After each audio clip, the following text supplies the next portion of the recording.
Warning, this content may be disturbing to some audiences. Subscribe.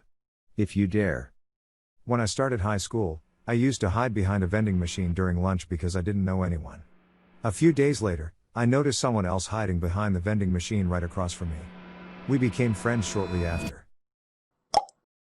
Hey everybody, welcome to ANECDOSED. People ask Reddit. What's the weirdest thing you've done as a result of social anxiety? Number 1.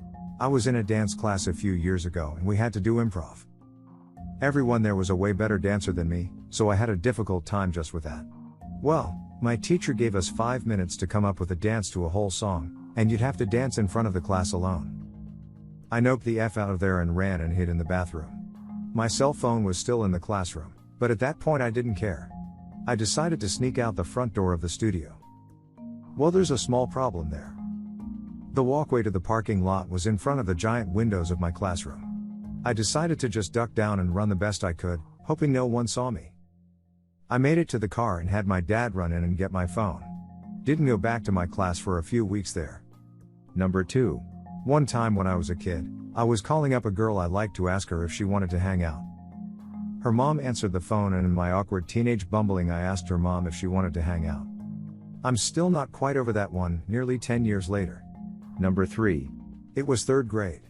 I had a presentation the next day that I really didn't want to do, so I took a hammer and sat in the backyard trying to break my own ankle. I just ended up bruising it because I couldn't go full force. Number 4. The other day at my small office I went to the bathroom to fix my shirt which I had worn inside out. When I went into the stall the bathroom was empty. As I flipped my shirt around someone walked into the stall next to me. I also used some toilet paper to wipe my nose, slight cold, and dropped the paper in the bowl. This triggered the auto flush sensor and it flushed. My predicament began when I realized I also had to pee, but since I had already used TP and flushed, my twisted mind decided this would seem really weird to the person next door. Why would someone use the bathroom flush? And then stand up and pee again? Said no one ever. But I couldn't, they might recognize my shoes and know who I was. So instead I hatched a clever deception. I left the stall and washed my hands to seem normal, despite that I hadn't even used the bathroom. After drying I walked loudly to the exit and opened the door into the hall, then I said "Oh excuse me" like I had accidentally bumped into someone else coming in, and walked right back in. I made sure to change the sound of my footsteps walking more quietly so that stall man would think I was a different person and not some freak playing bathroom charades. Then I went to the urinal and peed and then washed my hands again, using the farthest sink so he couldn't spot my shoes. Number 5. When I was about 11, I stood in a room with my mom and her employees after an office Thanksgiving luncheon. They were chatting away about various things and we were all snacking. I took a bite of turkey and as I went to swallow it, it lodged in my throat. I kept swallowing as hard as I could but it wouldn't budge and I couldn't breathe. I didn't have a drink near me either. So, I stood there attempting to get it down while giving no indication that I was literally choking on my food. Because I didn't want to interrupt the conversation to myself.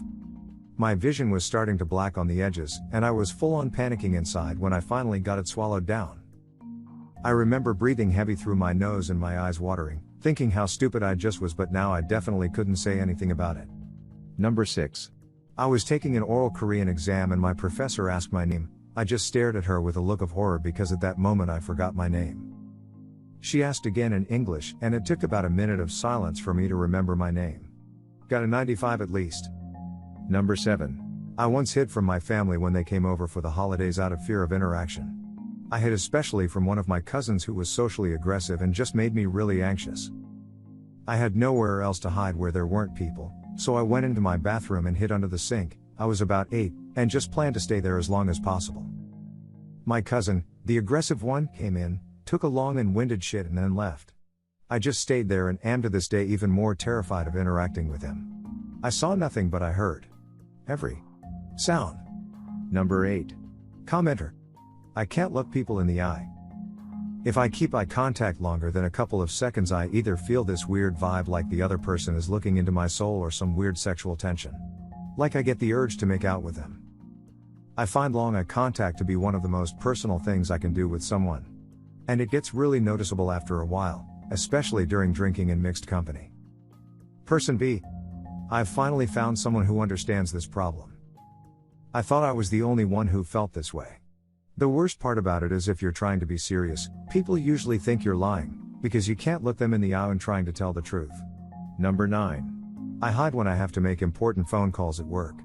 I hate phoning people, yet went and got a job that required it, which is ridiculous. I'll hide my caller ID and go take a walk to calm myself down, then use my mobile to call clients away from the office so nobody is listening. Number 10. Commenter. Living with roommates at the time, I was in my bedroom and had to pee really bad, but they were having a bit of a party. I decided to stay hidden in my bedroom and pee in an empty water bottle so I didn't have to interact with people on my way to the washroom. Person B. Thankfully, my first year of uni I had an ensuite room, so avoided this one. But many a time I sat in my room with my stomach rumbling over an hour after I would normally eat dinner because I could still hear my flatmates / their friends in the kitchen. After a while I started keeping crisps and crackers in my room to keep me going if I didn't feel like braving the kitchen yet. Number 11. I have gotten out of my car, walked up to the house of the party, then walked back to my car, then walked back up to the house, then back to my car until I finally texted my friend at the party, asking him to come get me outside so I wouldn't have to walk in front of the crowd alone. Number 12. My parents always bring up the time when I was 4 and we were at this Mexican restaurant. Apparently they started singing happy birthday to me, to which I smiled, but then got nervous and promptly, confidently leaned over and bit my dad on the arm. Number 13. I recently moved to a new city, and there's a Subway across the street from my complex.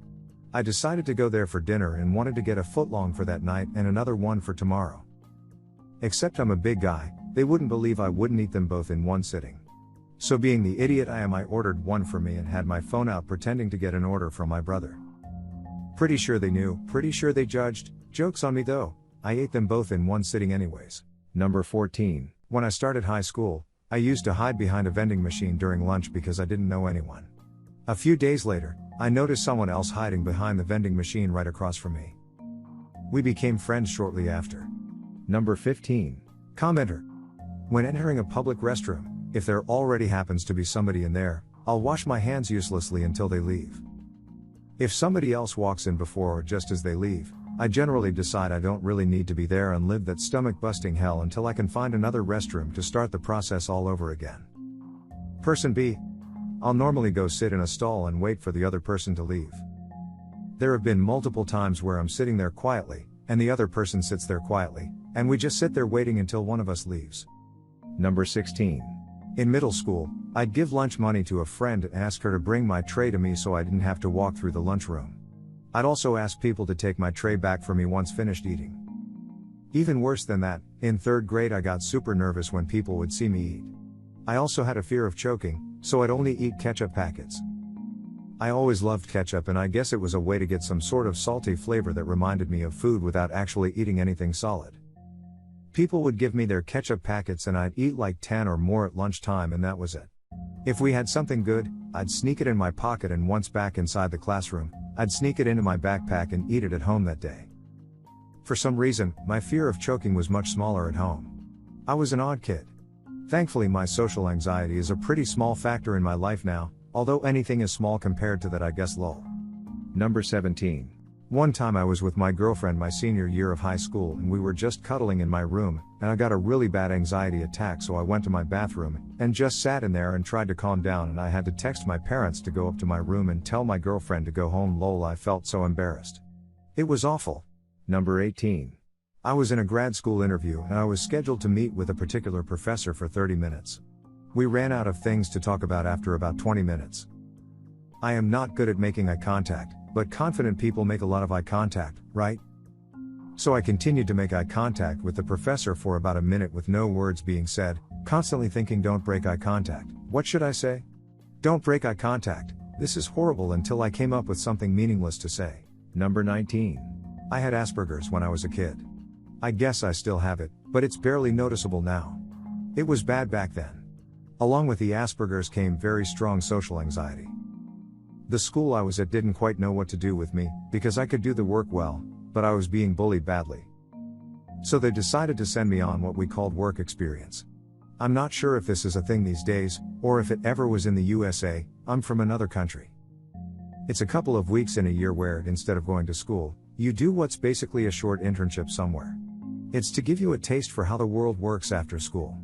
They sent me off for work experience for what ended up being 3 months. They just kept sending me back out to different stores once I'd completed the weeks at one place.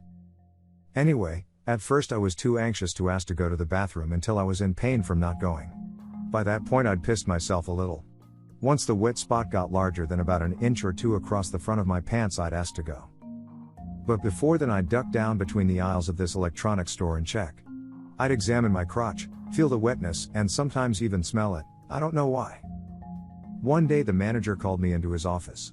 He chatted with me for a bit. Then he pointed to the CCTV screens above his desk.